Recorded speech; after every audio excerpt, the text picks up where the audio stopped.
Hello, and welcome to At the Movies with Mike and Marie, a show where two film professors talk about movies. I'm Marie Westhaver. And I'm Mike Giuliano. And today we're going to talk about Disclosure Day and Backrooms, starting with Steven Spielberg's newest movie, Disclosure Day, which the marketing anyway, leaned on a single question. If you found out we weren't alone, would that frighten you? So with that, Mike, set us up for this discussion. All right. So let's talk about Steven Spielberg a bit, because he's 79 now at this point in his career, and what a career it's been. One of his career-long interests, of course, has been alien life forms. And, you take it all the way back to early in the career, Close Encounters of the Third Kind in 1977, E.T. in 1982. Now, mostly these have been friendly aliens, and not surprising for Spielberg. You can find warm and gushy moments with human life forms and with alien life forms, but not always. Remind yourselves also, of course, of War of the Worlds, his version from 2005, where the aliens were not quite as friendly.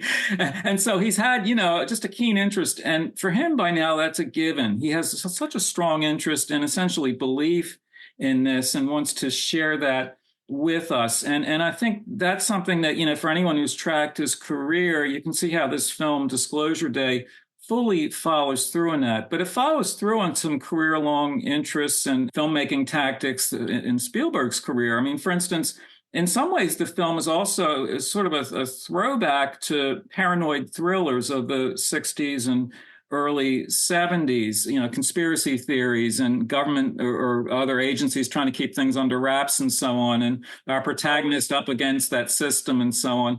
And, Spielberg would have known all that from when he was an up-and-coming filmmaker, and his films, to some extent, have picked up on that through the years as well. And that's actually a very strong thematic thread in this film. And then even in terms of when I mentioned filmmaking tactics, and of course, Spielberg, whatever you think of some of the films in terms of personal favorites, they're exceptionally well crafted. I mean, he's such a consummate filmmaker at that level. And in many ways, this film has so many chase sequences in it, car chases, train chases, you name it, chases, that I was reminded of Spielberg's very first film, Duel. There are places in this film, like 10 or 15 minutes of the clip where one car is chasing another, or a car's up against a train or something. And he's just having fun at that level of actually, quite technically, how you would shoot and edit a sequence like that. And he's really, really good at it. I got to say, though, and we'll get more into the specifics of it here.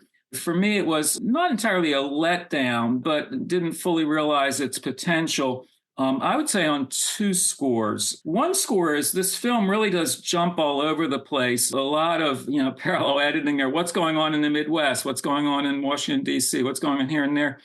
But where I think the film loses its grip a bit is that sometimes it seems like somebody gets in a car here and just 10 minutes later, they're on the other side of the country, and having driven through most of the Midwest, I know it takes a little bit longer than that. And believe me, I don't want it in real time, please. But I want a stronger sense of just what's involved, because that really is, and all joking aside, that's really a serious point. So that for me was a bit of a letdown. A second, and we'll talk more about particular characters here, but sometimes thematically it gets a bit heavy-handed and kind of ponderous. There's even a nun at what's listed as a monastery, and some rather ponderous speeches here about the nature of humanity and the spiritual life and so on. And it really leans on that material. Although I said I only had two reservations, I'll add a third, which is that for me, emotionally, it never quite landed with full force. And it was at a more abstruse level in some ways in terms of philosophical concerns, and that's fine. But at the gut level, that really human level, I didn't care deeply enough about some of the characters and their interactions. I was always engaged, but I never felt like, get out the handkerchief or this or that. So because my handkerchief is still in the pocket, let me just turn it over to you at this point. Was your hanky in the purse or exposed?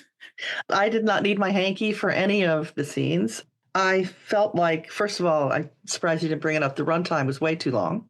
And if I was doing the editing, I would have cut out some of the characters altogether. For example, Emily Blunt's boyfriend in this movie, I felt like they put it in there with these scenes that were meant to be funny, but weren't funny.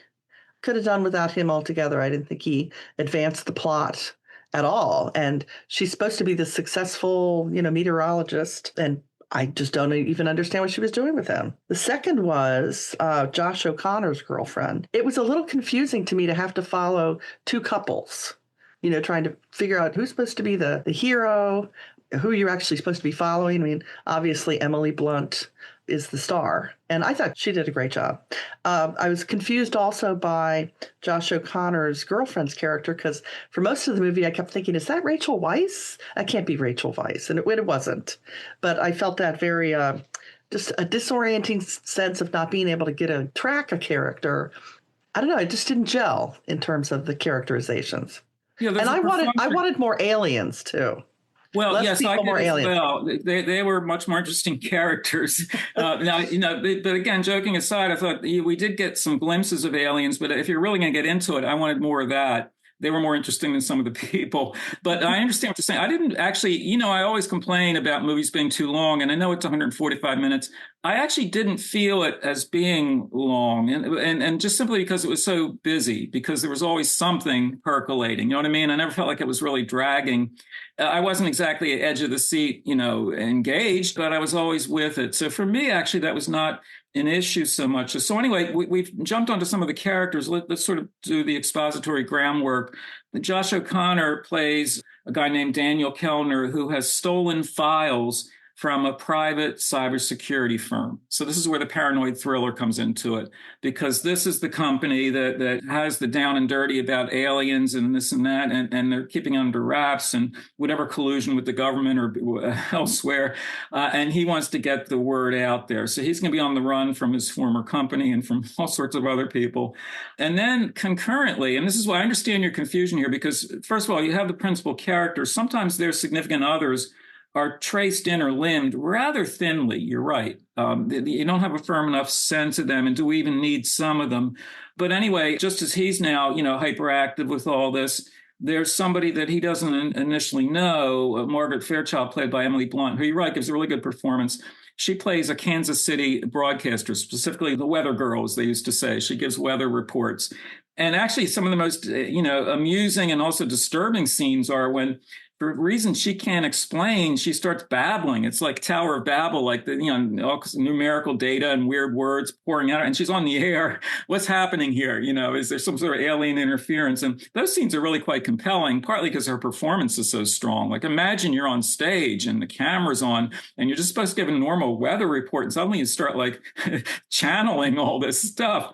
So anyway, the two of them are going to eventually connect, and I don't want to, spoil some of the plot complications. But you're absolutely right. For her character, Margaret's character, has a boyfriend, Jackson, played by Wyatt Russell, and it's such a thinly limbed character, so thinly written, that I think you're right. I think you could actually dispense with some of that. It seems to me this is like the de rigueur. Well, you need a significant love interest, right? You got to have a boyfriend and girlfriend, and yet they don't do much with it. And sometimes those secondary characters drop out for long stretches. And I understand the confusion, like when they pop up again. Oh yeah, right. That's the boyfriend. Where's he been all this time?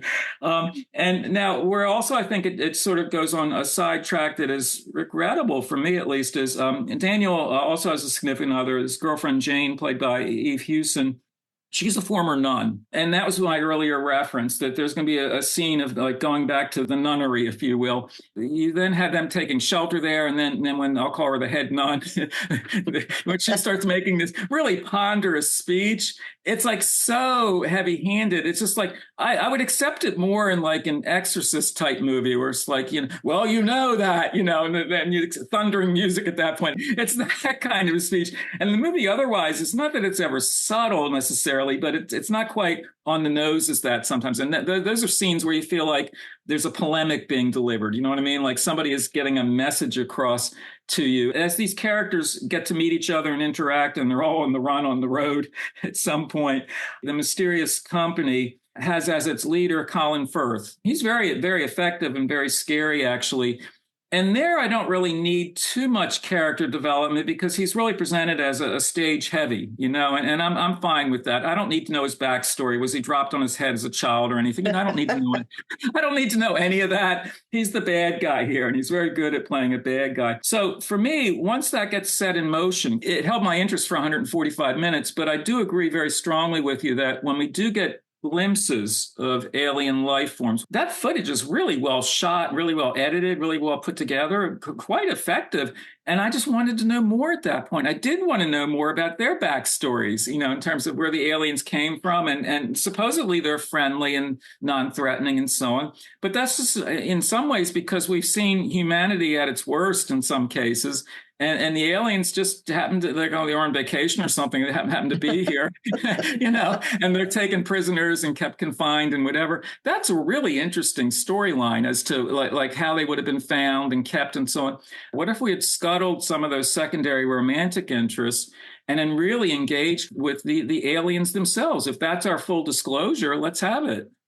Yeah, I felt like we really didn't get disclosure. What we got is the first glimpses of something very few people knew about. But the thematic message ultimately through the sense that the truth is not proprietary. It should not be controlled by the government or by the secretive company. Think about big corporations, but that it belongs to 8 billion people. And I totally accept that, as a message. But if this is the truth, I want to know more about the truth. I mean, if aliens have moved in next door, I'd like to meet them.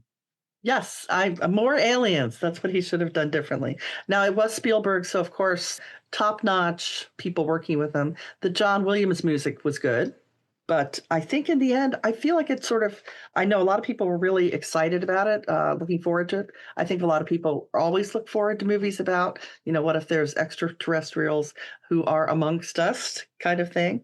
And I liked the ending line of "Listen." Reminded me of one of my favorite movies, The Prestige, where starts and ends with, "Are you watching closely?" Yeah. Yeah. Now, it's interesting when you mentioned John Williams. I mean, that's such a strong career-long collaborator. But the Williams score doesn't really kick in for a while in this film. And when it does, it's sort of fitfully. And I have a lot of admiration for John Williams. I'm not going to say he's coasting here, but it's almost more like incidental music that comes in periodically. It's not a through score, really, and he's in his early 90s, cut him some slack, he's still writing good music. So again, with all due respect there, I didn't feel it was deployed as often or as effectively as it might have been. But when it registers, it really does. I mean, he's such a gifted composer. And in career terms, it is sweet to have him still working with Steven Spielberg. Well, I would call this a plane movie, the kind of movie that you watch on a plane. It's got enough going on that it'll hold your interest, but in a lot of ways, I think a missed opportunity. What's your final I don't know. word? You make it almost sound like a Twilight Zone thing, but you're looking out the window of the airplane and there's something or someone on the wing. It's a Twilight Zone kind of. And but to bolster your comment there, the film opened reasonably well and it's done okay, but I emphasize okay. It's not like a big blockbuster. So we've had other films out recently that have made a lot more money and a bigger splash. So I think that's really underscoring your essential point there is that a lot of people are not completely disappointed with Disclosure Day, but not the word of mouth would not exactly be explosive here. It's more a matter of, on balance, it's worth seeing, but it's not like telling your friends you got to go see this. Exactly, which this great segue into Backrooms. And interestingly, you were right about Colin Firth in Disclosure Day. He usually doesn't play the bad guy, though. So he's playing against type. And so is Chiwetel Ejiofor in this movie, which is one of the reasons I went to see it, because I think he's a good actor. And I knew this was kind of like a small movie, drawn in, of course, by the fact that it's an A24 movie. They always seem to do interesting things. But this one's a weird one. How do you want to set us up for Backrooms, Mike? Well, let's talk about it as a phenomenon. It's interesting that at the same time, late spring and early summer, we had two films released, Obsession and Backrooms, which are low-budget horror films. Now, what's interesting within the genre is I go to see all these films, which probably explains a lot. But when I watch all these, so often with horror films nowadays, you get the franchise sequels, right? And by now, I know all my Roman numbers, right? The numerals add up. There's a lack of originality in a lot of these. They just sort of hit the reset button. These films were different. Obsession and Backrooms are low budget, and they are original indie horror films from young directors. Both of these films, although we're not talking about Obsession by way of review today, by way of context, Obsession was fascinating because it opened much more strongly than they expected, and it actually did even better the second and third weeks. That almost never happens with a film, that it builds box office. Like that's like an old-fashioned word-of-mouth box office builds. Almost always now, films, even if they open big, they drop pretty quickly, right? Obsession built like that. Backrooms also did better than expected. You have to realize these are films that, if they only cost like $1 million, give or take, they've made back their budget and then some, like into the hundreds of millions. So this really has been a phenomenon. And in terms of these young directors, let's call it the YouTube generation, because the director of Backrooms, Kane Parsons, is only like 20, and it began as a web series. And it played off of the found footage sensibility, which he would have known growing up from Blair Witch Project, the POV, jittery camera work, and so on. I know that was all overused after Blair Witch, but it can still work really well in the right context. Now, what works extremely well here is the basic premise. Chiwetel Ejiofor, who is a really good actor, he plays just this average guy, furniture salesman, kind of set in the around 1990s, sort of a suburban office park, blandness to the store itself, and a kind of familiarity there, which is meant to be, well, I don't want to say boring, but just simply like very familiar to us. And I love the name of the store where he's the furniture salesman. It's Captain Clark's Ottoman Empire, and there are TV commercials with it and so on. And the premise is really nifty because it's such a familiar place for him, certainly. And this is a fantasy many of us have had. And I've even had it walking through my own house or walking through certain buildings. What if there were a secret room?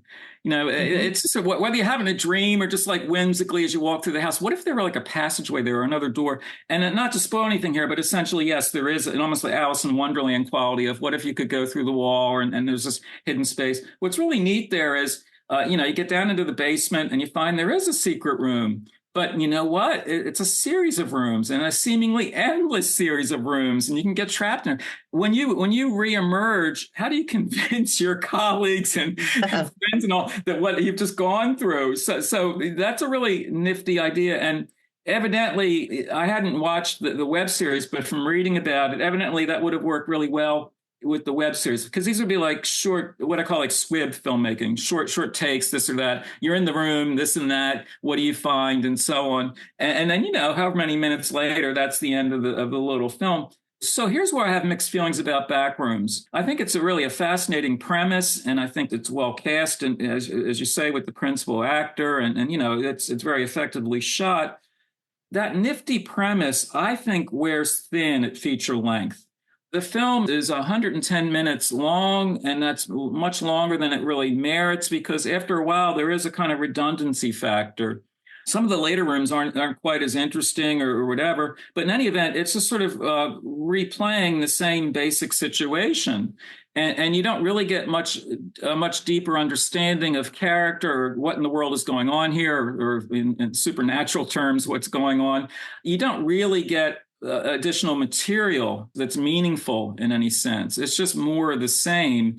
After I was sitting there for about an hour or so, I really felt like it sort of had it. And again, I never lost interest in the film, but it never somehow went to whatever that next step might be. And I think that can happen with films like this when they're based on a YouTube video or a web series of some sort. It's like, yeah, we got a great idea and let's do it. Well, okay, but what works at 10 minutes might not work at 110 minutes quite as well. What do you think?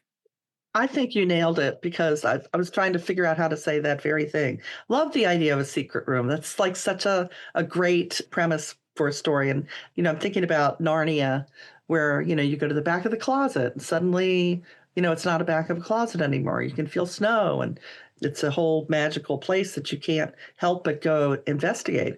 What makes this different is if I saw that there was like a secret way to walk through the wall and end up in a different place, man, I would bring a flashlight. I mean, he does this practically in the dark. I just felt like once he got through there and saw how bizarre everything was, I don't know that I would go back. But when he finally does bring the people he works with in there to film it, prove that it's true, it's clear he's been there several times. They don't show him going in several times, but enough times that he's able to start, mapping out the lay of the land there. I mean, I kind of got the impression, since he's in therapy for his marriage breaking up, that these, part of the idea of the back rooms is, continually going back to dwell in spaces that really aren't pleasant to experience, and yet you simply can't help yourself. If you think of it as a metaphor for memory or old things you can't quite get past, I thought it worked really well. The creepiness of the openness of the rooms and the way they were shot, really well done. But it does wear thin because you want it to keep escalating, and the way that it does, I didn't find particularly satisfying. But I also did think this is something popular recently. It reminded me of the movie Exit 8, where a guy is trapped in this endless subway and can't get out. Haven't we all had that dream? Yeah, in fact, thank you for mentioning that, because I by the second half of the film, I was thinking of similar films, and Exit 8, which I'd just seen a few weeks before, came to mind there. What if you get trapped in a corridor or endless series? And we've all been lost in subway stations. We like to go left or right, and every corridor sort of looks the same, and you find yourself circling like that. But particularly for guys, you would never ask directions, right? So you just keep going around in circles. So it tapped into memories like that for me. And Exit 8 that also sort of wore thin for me after a while, but it was a really nifty premise. And I just think at feature length, it's hard to sustain that unless you have something else. Also here, I got to say, and should one have logical objections or reservations to a film like this, what would you do in that situation? Well, I guess I'm an overly cautious citizen. But if I were that furniture salesman, that's my store, which I thought I knew well, and then suddenly I find out there's this secret room down in the basement. Well, you're right. Would I want to go back? I mean, maybe the first time in, like, what's this? But would I want to go back to it? But I think the first time I went in, if I was lucky enough to emerge, I would have made 2 calls. The first would be I would call the landlord, like, have you been in the basement lately? Do you know what's down there? And I think I might also even, I know this is like really such a goody two-shoes thing, I might even call the police, like, you got to come and check this out. But in movies like this, characters almost never do things. But I agree strongly with you. Once he gets inside, particularly the first room and series of rooms, it has a sort of, I call it a Stanley Kubrick quality of, you're in a near vacant room, just with white walls, a few pieces of furniture, what's around the bend, and the near silence of that. So every little incident, every little noise, everything sort of creeps you out because you're not sure where you are, what's going on. But there's also the deliberate immersion in the horror. Because like I said with Narnia, yeah, there were some dangers when you got there. But mostly it was this magical place with these, you were drawn to it because there was a sense of wonder. Here, it isn't wonder that's bringing you through that wall. It's dread. Well, dread, and that's a good point to make, is that this is a film that establishes a really creepy, ominous atmosphere. But I don't think, many movies can sustain that feature length. Well, I would say that this is a movie that you should see because everybody's talking about it. Well, you're absolutely right. Again, both Obsession and Backrooms, small films, limited budgets, favorable reviews, but it truly was the word of mouth or word of social media that really made both films hold on. And not many films have legs like that now, where they hold on week by week. But as you and I are talking today, both these films are still playing and have been playing for a long time. That's unusual. And I think that's terrific, actually. It's an alternative to, the big blockbuster mentality. These are like really small films that have captured people's fancy. Obsession and Backrooms, people are talking about these films. We're not the only 2 people talking about them. Also, if we're talking about directors who are 20 years old, they're just going to keep getting better, and you're going to see more from them. So, well, I hope so, but you know what? I don't want sequels to these. I don't want Backrooms 2. Guess what? There's a sub-basement as well, and that's the real worry, is that the corporate heads they track box office, and they're going to want these guys to do the same thing, right? Like return to it. And I hope they resist that urge. If you can make original content, make original content. Don't just crank out sequels. So that's my final word of advice. All right, and that we'll end on that note. That's the end of this episode, but don't forget to check out our others at atmhcc@podbean.com. And we'll see you next time at the movies. See you then.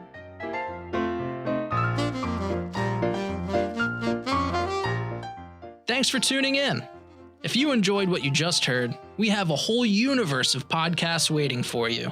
Simply search Dragon Podcasts wherever you get your podcasts. You can also explore our full lineup and discover new shows at podbean.com/dragonpodcasts. That's podbean.com/dragonpodcasts.